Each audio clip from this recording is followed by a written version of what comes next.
This is a Technicom podcast.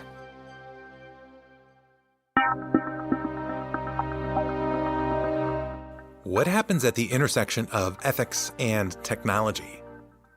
It's now becoming customary to install ethics experts in technology-related projects everywhere. But to what end? And what kind of ethical architecture is required to keep pace with the exponential growth in technology development? I'm Peter Ballant from Technicon, and these are questions we strive to answer in this podcast series called Ethics and Technology, a Prerequisite for European Research.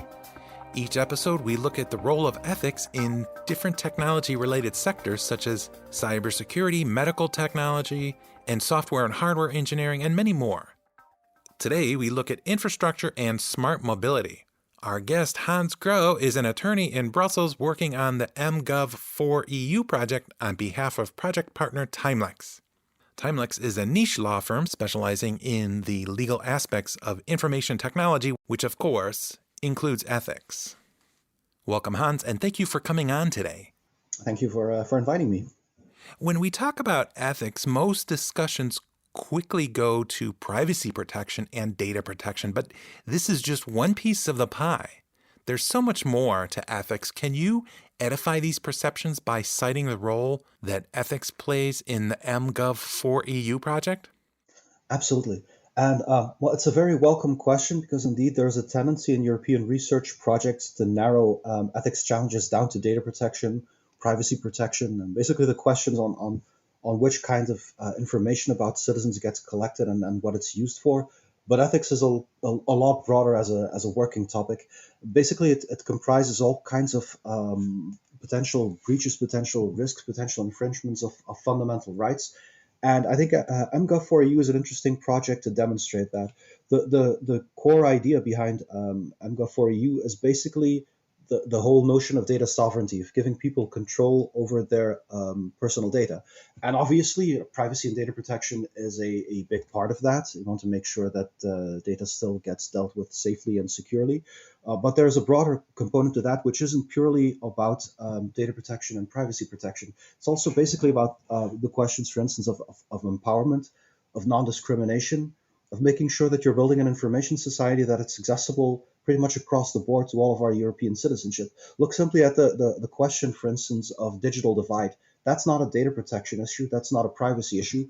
But if you want to build an ecosystem like this project wants to do, where people get more control over their own information, where they can use their own mobile phone to interact more securely with public administrations, manage their own information, manage their own official documentation, evidentiary documents, certificates, attestations. If you want to allow people to do that, that can be very beneficial, but not everybody in the citizenship will be able to do that. There is still a digital divide. Not everybody is equally handy with and at home with mobile devices.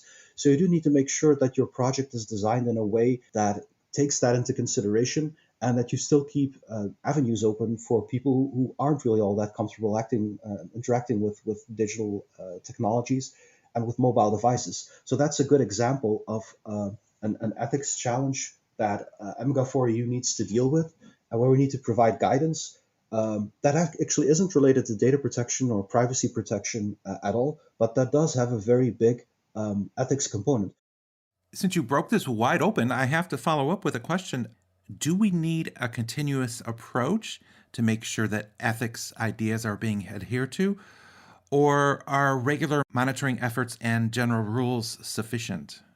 I think there's no way to steer around the need for continuous assessment. And I think European projects are generally quite good at that, at least the ones that sort of internalize the role of ethics. So there's a lazy way to do ethics, and there's a proper way to do ethics. The lazy way is to just look at, what are the ethics questions that have been imposed to us as a part of the project grant. What are the boxes that we need to tick? And just to say, a couple of weeks before the deadlines are due, we'll write up the deliverables, we'll send them in, and we'll be done with it. That's the lazy way to do it. But obviously, that will not help you monitor continuously what lessons you're learning and what problems you'll face and what new issues might come up. To do that, you really need a continuous approach where all of the partners more or less internalize the ethical values of the project and have an ethics awareness. And that's very challenging because in European research projects, part of the strength is that you have a broad team, a broad range of stakeholders, all of whom have their own expertise, but all of whom also have the tendency to look at every part of the project from their own narrow perspective. Like if you're an application designer, then you want to build your application in a way that works and that functions. You don't have to worry too much. You don't want to worry too much about the societal impacts and what ethical problems you might be creating with a specific solution. And yet, precisely that part is very important. If you want to make sure that ethics are done right, you really need basic guidance for the project. You need a short statement of what the main ethical principles and constraints of the project are. You need everybody to understand those, and you need a willingness within the team to keep an eye out for those and to communicate about them, to at least flag and say, hey, this is what we're doing right now. I'm kind of concerned of what the implications are going to be. Maybe it's nothing, but maybe we should have a brainstorming session, or maybe I'd like someone else to look at it. And if you do it that way, if you sort of create this culture of ethically responsible development within a project, you can do a lot of good. Also, in finding out sort of where the unintended consequences of your project might be, which could be beneficial or which could be detrimental from an ethics perspective, making sure that those are analyzed correctly and that you have a way to deal with those challenges before you bring a final product to the market, where you have to say, we had a good idea, but the implications of what we're doing here are pretty serious. There are some downsides that are difficult to manage, which jeopardize the viability of our project outcome as a market product. So it sounds like then the ethics efforts within a project, they continue to grow with the project through the lifetime of the project. And maybe this feeds into this idea of responsible research. Many EU projects expect their partners to adhere to this idea of responsible research. Can you give examples of what this means in general, and perhaps more specifically in the project that you're involved in, which is MGov4EU? Absolutely. So, sort of an overarching principle for European research projects, the Commission would like all of its funded projects to practice responsible research, responsible innovation. And it's actually a very hands-on approach towards handling ethics challenges, because the core difficulty is that things like fundamental rights and ethics, they sound good to everybody. The issue is that you need to make sure that those values are somehow ingrained into your project and the outcomes and the way you approach those. And it's difficult because usually there isn't one solution that's ambiguously optimal. And as a project, you need to make some choices there on where you place your priorities, which values you choose to emphasize, and how you mitigate some potential negative impacts on other values. I'll make that a little bit more concrete, specifically indeed for MGov4EU. So that project is essentially about allowing people to maintain better control over their own personal information, making sure that when they want to identify themselves in a specific service, they don't reveal more information than they need to. It also builds on the philosophy that citizens are generally capable of managing their own personal information, and that they can keep control over that data via their mobile devices. That's a very explicit value. That's about citizen empowerment. That's about giving people control over their own information. That's a very powerful idea and a very ethical perspective on how to deal with data. But there's also tensions there with other fundamental values. Obviously, with data protection and privacy protection, that's one of the key priorities here. You want to make sure that by putting all of the data in a mobile phone, or at least under the control of a mobile phone, you don't want to accidentally lower the bar of security. You want to make sure that the applications and the services that you have there are adequately protected, and that they take into account the skill level of an average person, or even of someone with a lower than average skill level. If you are going to put people in control over their own data, you need to do it in such a way that people don't actually harm themselves. That's the data protection issue as well. But there's also a bigger justice issue behind that. What do you do, for instance, when things go wrong, when there's an incident, when somebody steals data from your mobile phone because they were tricked because of a phishing exercise? How do you protect people then? So empowering citizens, obviously nobody could possibly object to that, but how do you balance that with the need for data protection, making sure that people cannot get tricked?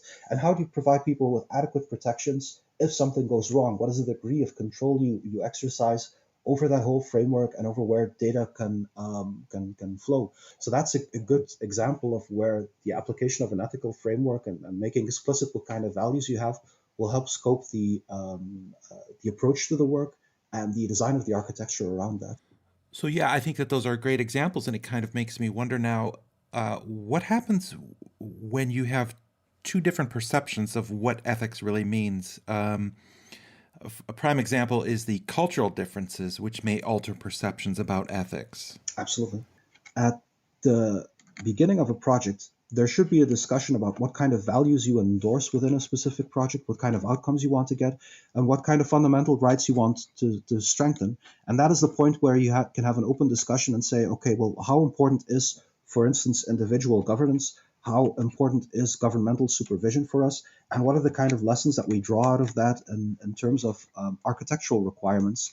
And most European projects have that sort of built into their approach, in the sense that, they have a task early on where somebody needs to look at, what are the legal requirements and what are the ethics requirements. But it's actually quite rare that a project explicitly says, well, okay, now let's not do that abstractly and just say, what does the GDPR, General Data Protection Regulation, what does the law impose on us as an obligation in terms of data protection? But let's actually reflect on, what are the different ethical values that we could be designing our solution for, and what are the choices that we want to make as a consortium, not from the perspective that one choice is the right one, is necessarily optimal for society, but at least, making it more explicit what the choices are that you make as a project, that will serve also as your basis for evaluation later on to see whether you did a good job. And maybe you'll find halfway through the project that you were too flexible or too strict, and that's perfectly fine. That just means that you're learning on a difficult topic. And I think this goes back to what we mentioned earlier about this idea of the continuous approach, or this constant evolving of how ethics fits into a project. So exactly, and it also it goes also to it impacts a lot of more practical aspects of the project as well. Yes, I'm glad you bring up the practical aspect of ethics. This is something we will talk about in a future episode. So for our listeners, stay tuned. And as for today's show, that's all we have time for, but it was great to get an insider's view about ethics and technology in a real-world setting. Thanks for coming on today. You're very welcome. Thank you for the questions. It was very interesting. And thank you for listening, and make sure to join us next time as we examine how ethics fits into cybersecurity. We will look at a huge government-funded project which allocates quite a few resources to ensuring effective ethics principles are embedded in a measurable way. You won't want to miss it. See you next time.